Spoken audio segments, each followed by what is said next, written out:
Welcome, everyone, to episode number 5 of the Lifestyle Empowerment Podcast. So, on today's episode, I wanted to talk about the evolution of my coaching, essentially how things have changed over the years of how I've approached certain protocols and clients and whatnot.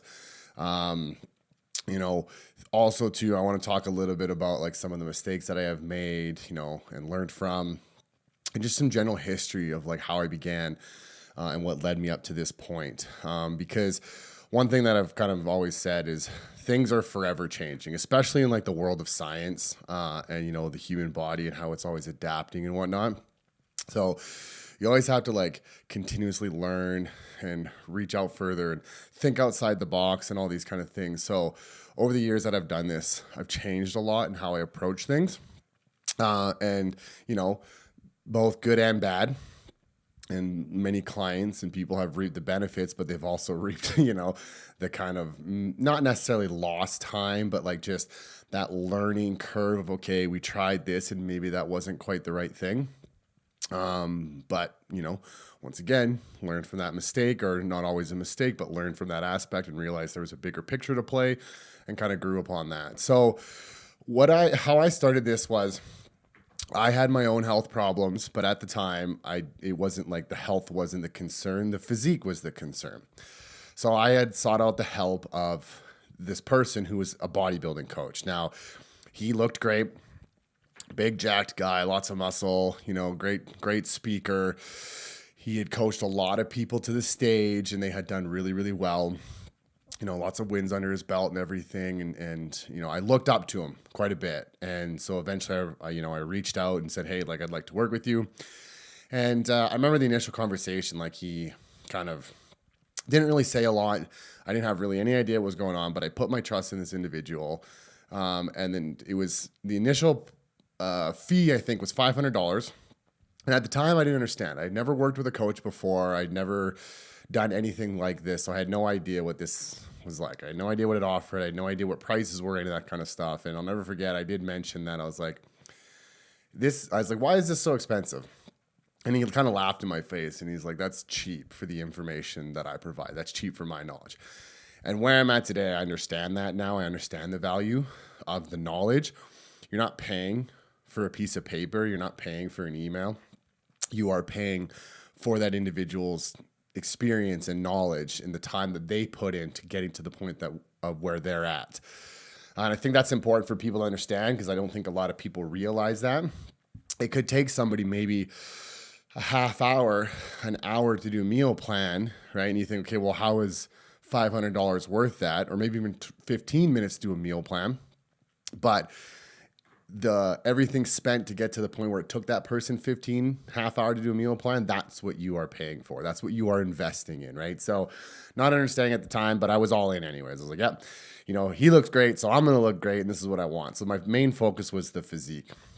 And so I went through this and I achieved pretty good results, and unknowingly conquered some health complications, like some major health complications. So I started feeling much better, started feeling very motivated, kind of being, brought into this world, because I had been working out for quite a while, but obviously no idea what the hell I was doing. And so after, I don't know how many months it was that I had worked with him, but I decided, like, look, this is kind of something that I would think I want to do. I love how I feel. I love what I've experienced. I love what I achieve. I'd like to bring that for others as well. So I was kind of nervous about speaking to him, because I kind of felt like at the time it was stepping on his toes. But eventually I got the courage and I said, hey, look, would you be okay with me, doing my own thing, like coaching other people, getting a certification, getting involved? And he was all for it. He was 100% on board, and I was very happy with that. He encouraged me. And so I had gone through and I went and got my nutrition certification through International Sports Science Association, so the ISSA. And that enabled me to feel confident, and legally help people. And so, of course, never doing this before, never having any previous experience and stuff, I needed, at the time, what I called a guinea pig. So a very, very good friend of mine, Eric, he was all on board. He was totally up for it. And so I created my first ever meal plan. And he had gotten great results. Working together, he had gotten great results. Now, he was coming from a place of, not the greatest health and, not really exercising or any of that kind of stuff prior. So, of course, he's going to get good results knowing what I know now. But at the time, it felt really good. He had lost quite a bit of weight in a 1 month period. It was, I believe, 30 or 30 plus pounds or something like that. And so the good of this was I was really sharing it. I don't remember what was going on back then. If I even had, I don't think I even had Instagram. It must have been Facebook or something. And I was promoting this and whatnot, and people were, catching wind of this. And so then I began to get more, inquiries and such. Also, I talked a lot. Like everybody knows I talk a lot, but I was like really like, you could be talking about a concert you went to, and I would find some sort of way to bring it back to nutrition just because I was trying to get my name out there, right? I was trying to get exposure. I was trying to let people know that this is what I'm trying to do, that I am, that I know what I'm talking about and everything. And so I was able to get a lot of clients that way. But the problem was with Eric, with losing that substantial amount of weight and not really having the knowledge and understanding of what that weight was and how weight loss should actually be and so on and so forth, set this bar like really, really high. And so all of a sudden when his weight began to slow down, like the weight drop, it began to slow, both him and I were like, okay, well, what's going on here? Like, what's, what do I do next? And all this kind of stuff. And although where I'm at now, I understand he was still on the right track, I myself didn't think he was. And neither did he, because he actually kind of eventually fell out of it. But I will say, like, I am beyond grateful for Eric committing to this. This is completely out of the norm. If you knew this person, this was completely out of the norm of his life. So for him to go do this for me, like, of course it benefited him as well, but like it greatly benefited me. It set this in motion. I wouldn't be here speaking with anyone today if he had not done this for me, right? So I am forever grateful for that, because now I was like, yeah, this is what I want to do, and this is how I'm going to do it and everything. And so anyways, so you get these other individuals and you bring them that quick weight loss, that instant gratification. They lose 10 pounds in their first week and everything. And then next thing you know, weight loss, like they don't lose any the next week, or they only lose a pound or two the next week. And so I ran into this struggle. I was like, okay, like, why can I not bring this same weight loss that I had brought Eric initially? Why can't I bring it for Eric? Why can't I bring it for these other individuals? And so I kind of hit this sticking point where my confidence had really dropped. And I was like, okay, well, because there's many times through the years that I've questioned, like, is this what I should be doing with my life? Am I actually good at this or not? And so I went through this period where I was like, frick, I don't know if I know what I'm doing. And so, but I really want to do this. So I'm going to keep learning as much as I can. So I started doing research, and like, I got into the research world where it's like, okay, it's not that simple. You literally cannot read a conclusion in an abstract or anything and understand what's going on. Like, it takes a lot to read research. And this is why I kind of scoff at people sharing articles that really aren't like involved in the industry or really don't have the background, because they don't understand that research, or just citing things they quickly read. Because like, you can look up on anything on the internet to, push your narrative, win your argument, whatever it may be. So I really got going into that. And then I started getting more into like blood chemistry and learning more about, how to read labs properly and functional ranges, and understanding, specific mechanisms involved with that, which that opened up a big can of worms. Like, I suppose you could say, I don't know if can of worms is a derogatory term, but in a positive manner, because that really began, I was like, oh, this is exciting stuff. Like, I feel very empowered learning this kind of information, and it's going to enable me to help a lot of people. So I was at a point, though, because of that diminished confidence, that I was like, all right, well, where do I go from here? Like, how am I going to get more exposure? How am I going to get more clients? How am I going to make this my number one, source of income, my number one priority in life? And so I went and I got my personal training certification. Once again, not really knowing a lot, not knowing anything about training, barely anything about anatomy, just from what I'd learned through my own experience and researching and such. So once again, I went through ISSA to get the certification, and then I had gotten a job at GoodLife. And so with working at GoodLife, it had ups and downs, and many people know how I feel about GoodLife and what had happened and whatnot. But I mean, it was a huge stepping stone. It was a very big stepping stone. I met a lot of people, you know, got a lot of connections, had a lot of success there. For those that don't know, a client and myself, we were featured on the news. Alan Morrison, you know, they gave him 8 months to live. He's still living. That was years and years ago. He's still living today of terminal prostate cancer. Another client and I, Tracy and I, together, we won a Canada-wide transformation challenge. And then this is where I had met Sean and Sarah, you know, some very, very close people to me from the UK. And I was able to help him rid himself of type 2 diabetes and regain his fertility. And they were able to have a child, which they thought they never could have. And so those were huge stepping stones for me. That was great accomplishments. And that was like, okay, like this is what I was meant to do. And not only, you know, had I achieved this, but I met these individuals, you know, Tracy, Sean, and Sarah, and many others that had really set my life in motion. Like they were my, you know, biggest supporters. You know, and I'm not taking away from anyone else. I've had tremendous supporters over all the years, but really was able to like, okay, this is what I'm going to do. And so when I realized that, you know, I didn't really want to work for anyone. I didn't want to work for a commercial gym and such. Mainly because I had began to learn a lot about biomechanics and more about anatomy and a lot about training physiology. And if you refer back to my training stimuli video and the importance of periodization on my YouTube, that's kind of the stuff I learned and how it impacts the physiological processes at like an organ level. Because a lot of the times the industry is there's a lot of misconstrued information due to things like performance enhancing drugs and genetics. And a quick example of what I mean by that is, let's say someone's liver is really compromised or their thyroid shot. Well, that doesn't really matter if you're taking testosterone, clenbuterol, Anavar, you know, and T3 medication. You're not going to feel well. You know, you're going to have functional health issues, but hey, you're going to look good at least. You're going to have a six pack. You're going to have some striations. You're going to have some veins popping. And that's all that matters in the bodybuilding industry, right? Because they're not awarding you for your lab markers. They're not awarding you for how well you sleep. They're not awarding you for how happy you are. They're awarding you for what your body looks like.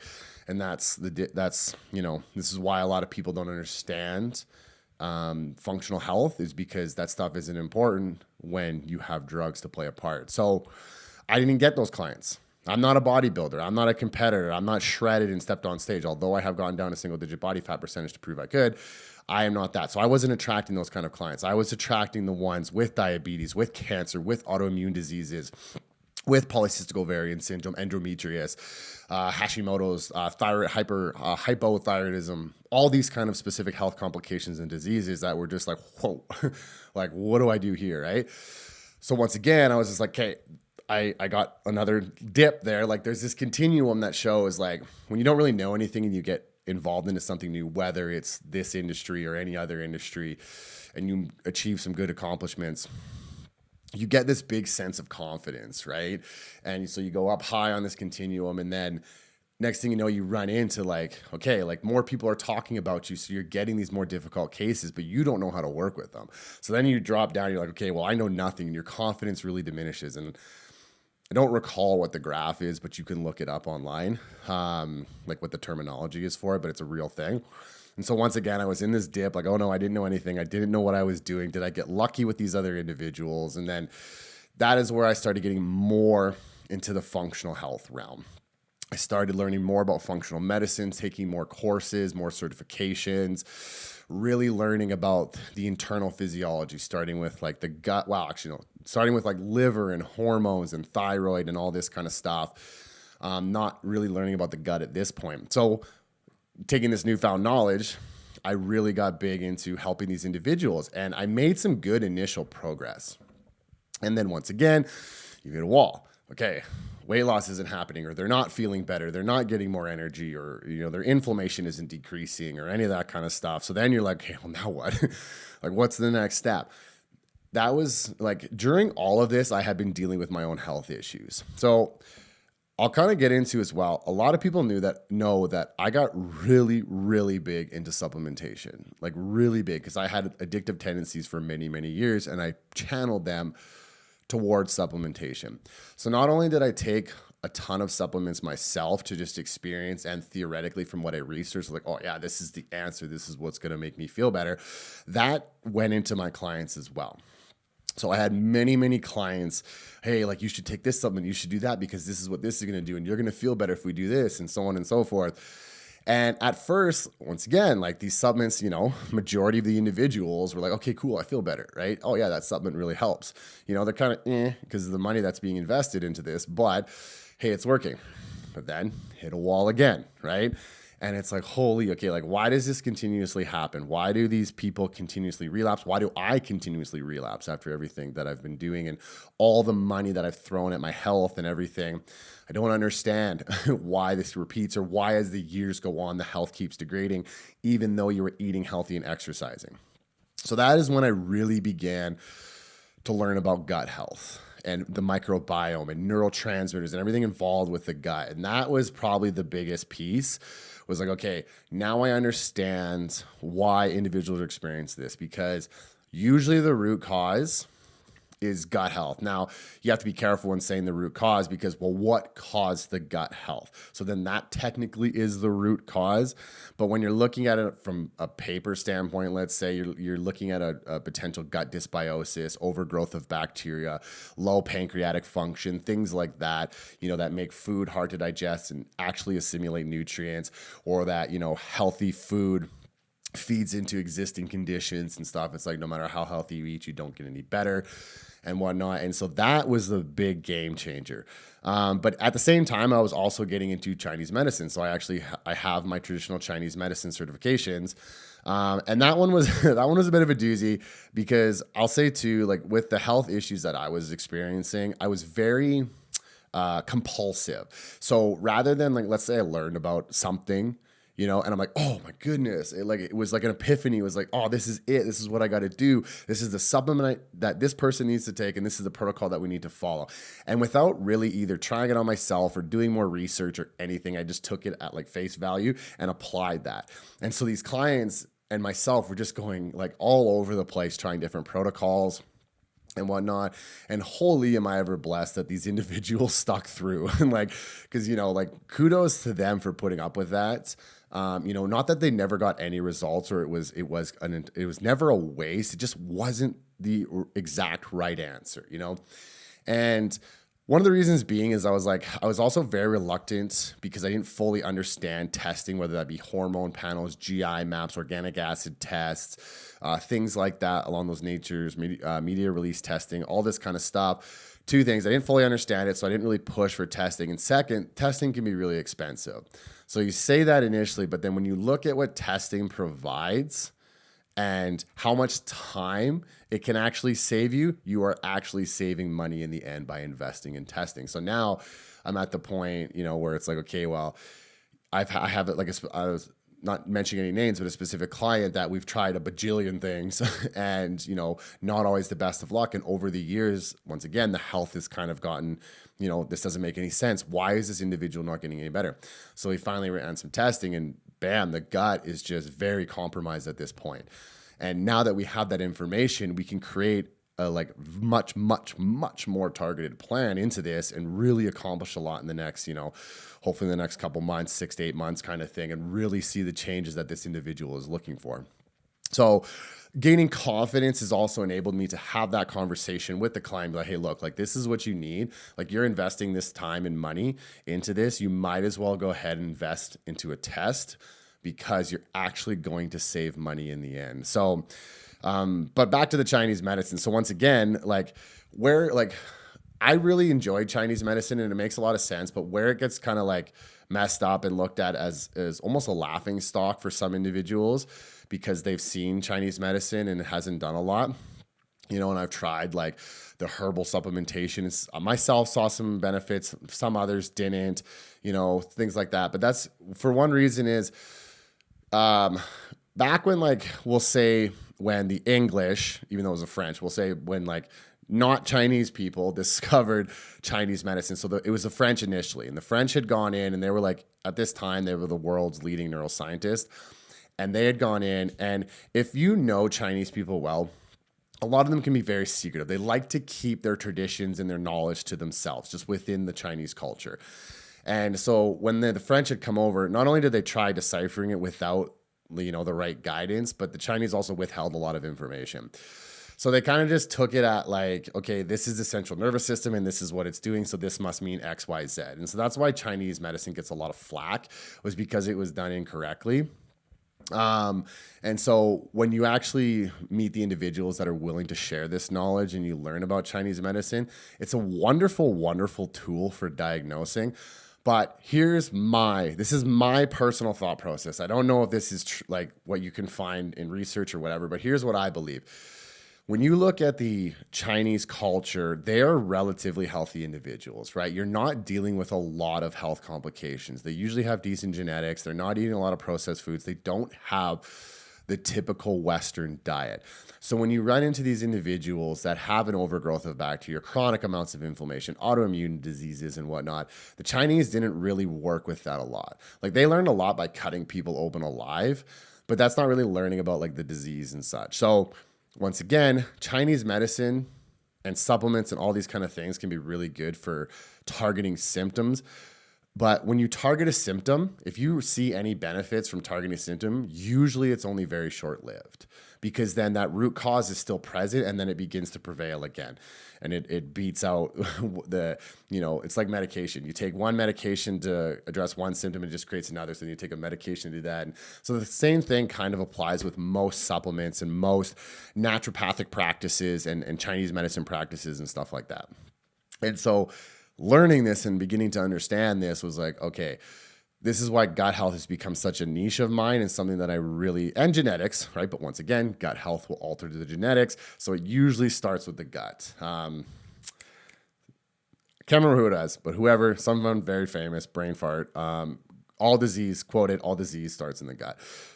And that's because of the inflammation the gut can create, the lack of production of neurotransmitters, lack of production of hormones, just all these sorts of issues. Stress on the liver, stress on the brain, vagus nerve, decreased vagal tone, adrenals, you name it. Right? The gut is like, you hear it's your second brain. It's got so many neurons, nerves, and everything. So really getting into the gut is what has really helped me help these individuals that continuously saw some progression, then relapsed, right? And so now taking that information and having the ability to understand what is going on and how to properly address it, whether it's an overgrowth, whether it's improving pancreatic function, whether it's increasing, the gut's defense system, known as secretory IgA, all these kind of things.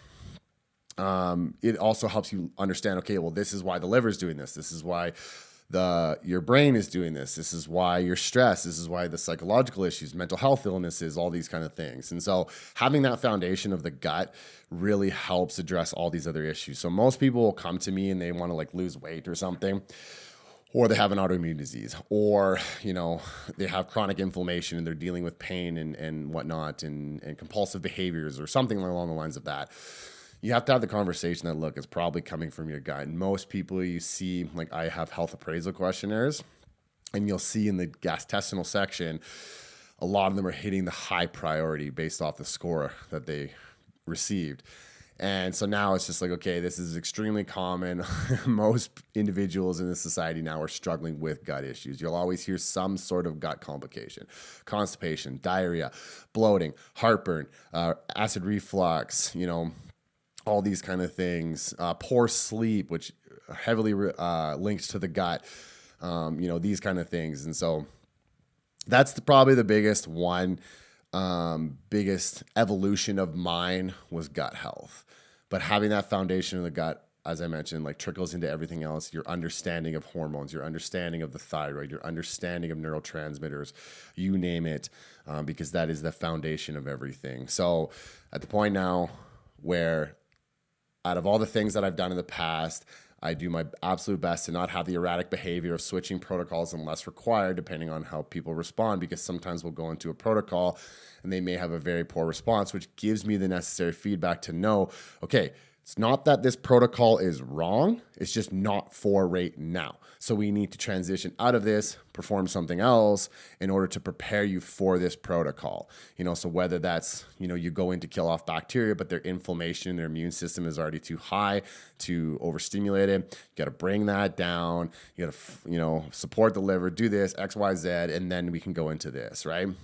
And same with like supplementation. I'm down to I try to give clients the absolute bare minimum, but I explain thoroughly as to why I'm recommending this supplementation, because this is how it's going to help, because this is the response we're going to get from the specific protocol.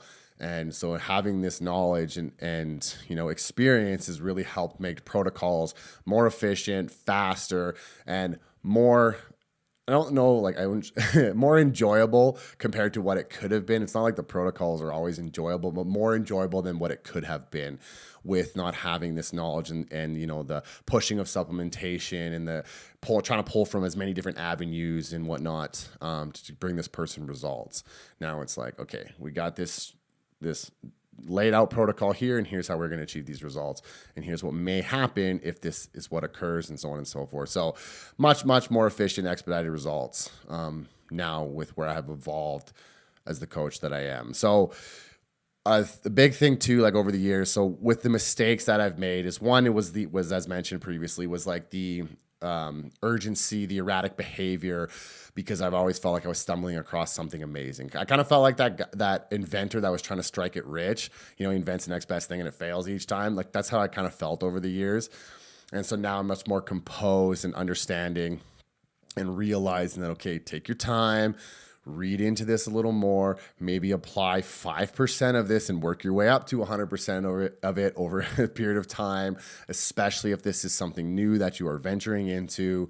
If I've already done it before, then it's a little different, but when you're learning things, because as mentioned, the science is forever evolving, human bodies are forever adapting, so there's always something to learn. The continued education will go on until the day you stop breathing, but just learn to apply that in a little more fashionable manner. So that was a big mistake there, was the urgency. Another big mistake that I used to make was, once again, because of my own health complications and having that compulsive behavior, I prioritized response time, like replying to clients, whether that be text message, email, or whichever, over actual logical thinking. And one of the reasons I had done that was because my very first coach, it was horrible. I would have urgent questions and I'd be panicking, and he would take days to get back to me. And if he had gotten back to me, it didn't help me out at all, right? It was some snide comments or rude comments or whatever. And it just it made it very difficult for me to be confident and feel like I was doing the right thing. So I was like, okay, I'm going to make sure that I reply to my clients as fast as I can, right? So I could be in the middle of something and be stressed out beyond belief, but if a client texts me, I had to respond to that, which ultimately led to the incorrect answers or wrong decisions or whichever. And then clients would be like, okay, well, what's going on with this guy, right? I don't like this. And so that was a really big mistake there as well. So now it's unless you're going to the grocery store and you need to know something right away, if I say, hey, let me know if they have this, then I make sure to have my phone on me and there's your urgent response, because that's a simple yes or no answer. But if someone gives me some feedback and they, hey, this happened and I feel this way, they're not in immediate danger. It can wait, and I can sit back and I can think, and I can go through all their feedback. I can go through their check-ins. I can go through their HAQ, and I can piece this together and look at the history and say, okay, this is probably why this is occurring. So here's what we are going to do. And I can text them that later that day or the next day. It's not a huge issue. They're not going to think less of me, or at least I hope they don't, but it's better this way because we're going to get much better results because I'm going to have the correct answers, and I'm also at a point too where I've had enough experience where I could respond fast in most situations, but if I'm in the middle of something, that message is going to have to wait. And so that's something that I've really grown on. But along the same lines of that, with texting clients and whatnot, is I lacked a lot of empathy for years as well. And mainly that's, once again, I'm not pointing fingers, and I take responsibility for how I coached and my actions and everything. But the way I was coached initially, like, there was no positive reinforcement. There was no empathy whatsoever. Everyone is stupid. Everyone is pathetic and all these kind of things. And so I took on that mentality, and it like leached into my clients. And so I wasn't very motivating. I wasn't very supportive. It was kind of like, this is your, like, I wouldn't say your fault, but no, you're not doing something right. Or, especially when I didn't have the full knowledge of understanding like what's going on from a psychological or neurological perspective, for example. But so one of the biggest things that I've acquired over the years is more empathy, also because of my own experience. Because when I started getting into things like protocols to heal myself, I experienced a lot of like lows, like low lows, right? And so that helped me learn a lot of empathy for individuals, because it's like, wow, like if I'm experiencing this, I can't imagine what this other person is experiencing. So I really need to do my best to be empathetic and supportive for this individual.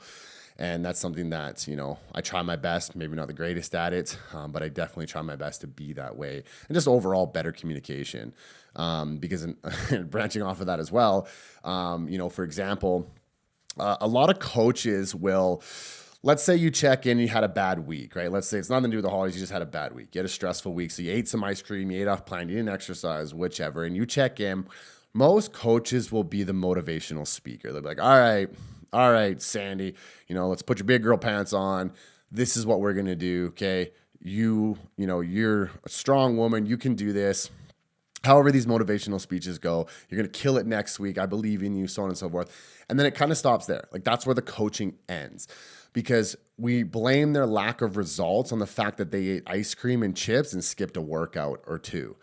And okay, theoretically, yeah, that is what hinders the results. But why are they doing this?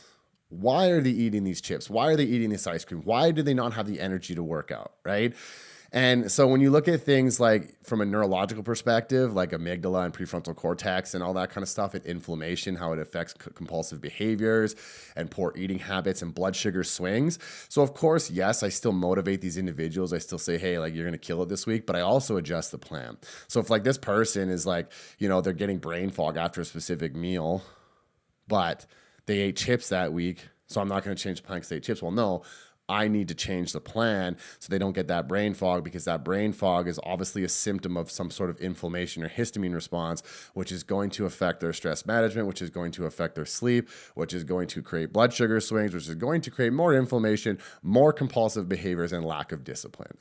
So every time that this continuously happens, it's like, all right, the plan needs to be adjusted. And maybe the person cannot just follow the specific plan that you've laid out, right? Maybe you need to change some things. Maybe there needs to be ice cream and chips, because them being 80% is better than them being 40%, right? And so this is where, over the years, I've really evolved, is understanding that and knowing that, okay, I need to look at the plan. Just because they ate chips and ice cream and didn't work out that week doesn't mean the plan doesn't need to be changed. And so that's a big part too, because I'll never forget, I was working with somebody and I did that. They were like having a lot of trouble sticking to the plan, and I just kept motivating. And finally, they're like the exact words are for something like, dude, I don't need you to motivate me. I need you to change the plan. And I was like, oh, like I was taken back by that. And I was like, okay, like, all right, well, let's change the plan then. And then from that point forward, I was like, oh, okay, this is what needs to be done, because obviously this plan isn't working, even though I think it's a great plan that I've put all my knowledge and confidence into. Doesn't matter. It could be the greatest plan ever constructed, but if the individual cannot follow that plan, you're not going to get results, right? So that was a big stepping stone as well. Another big mistake that I made over the years, not necessarily to do with my clients, but to overall my confidence, my reputation, and even my safety, was way too much. We'll just simplify it as free information. And that was mainly for the people that I cared about, or I wanted to kind of like attract to me so they would work with me, or so they thought I was an intelligent person, like especially women, like when you're trying to like pick up women or whatever, right? Impress women, I should say. You want to throw out some knowledge, and then so they end up start asking you questions and you kind of throw out some information. But the problem with that is a lot of things can go wrong without the correct guidance. So if I told somebody, okay, like you can do this flush formula, but if they don't have my guidance and they get like a Herx reaction and get in the hospital, it looks really bad on me. Like I could actually probably get sued. Right. And so that was a big mistake that I made over the years, was not only like doing, like helping people when they ask questions, but even pushing things on people.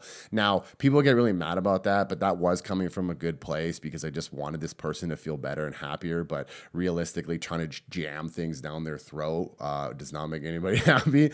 Because you always got to think, like, I would have appreciated that. Like if I said like, oh, I have a headache and someone listed off a bunch of things that I could do to alleviate my headache other than drinking water. I would have been grateful for that, but not everybody's me, right? No one's me. And so that took a bit to understand and realize people are not going to think less of you because you're not throwing out knowledge bombs or like, really helping these individuals or whichever, right? So for my own safety, I really stopped doing that. And like I did do that very recently. And of course, like now it's in a situation where it could backfire on me. Right? This individual doesn't know what they're doing, right? They're not really getting the best results that they could from it. And they're either going to go around saying, okay, well, this guy doesn't know what he's doing, so I have to watch my reputation there. But also if this individual gets sick or worse, like I said, that comes back on me. I have to take responsibility for that. So that's something that I've really stopped doing. So if you're not investing in me as a coach, I no longer provide. Like I could tell you to take magnesium. Right? That's totally fine. Everybody knows to take magnesium, vitamin D, whatever. I don't mind that kind of stuff. But like actual protocols to address functional health issues or like training protocols, especially training, because people don't know how to utilize movements properly. They don't understand tempo and densities and rest periods and all these kind of things. Like going back to my training stimuli video. And so then once again, they'll do this and be like, oh, well, that program didn't work for me. And so obviously that was incorrect. It's like, no, you just didn't know how to utilize that program. Like you didn't know how to do it properly because you didn't have my guidance. I didn't have your feedback. Right. And so and on another note of that, like that's not fair to my clients who are paying their hard-earned money for my knowledge. Right. So that's another thing that I've really stepped away from. And it may have been the lack of confidence is why I pushed that onto people or why I helped people, because I just wanted to feel more confident in what I do. But now I'm at a point that where I'm like extremely confident in what I do and I'm okay with not helping these individuals, right? And like I know my worth. And so you're going to have to invest if you want my help, not only because that's what I deserve, but also for my own safety and just my morals, right? Because like I want to help these individuals. I'll get people that will message me on Instagram or text me or something. And it's like, look, I would love to help you, but without you hiring me as a coach, and like this is definitely not a sales plug, this is just the reality of it because of everything previously mentioned. Without you hiring me as a coach, I can't do it, because if anything happened to you, that's my responsibility. And things could happen to you without the proper guidance, mainly because people don't understand or the comprehension of how to apply these things. Because there's a huge difference between like research and application.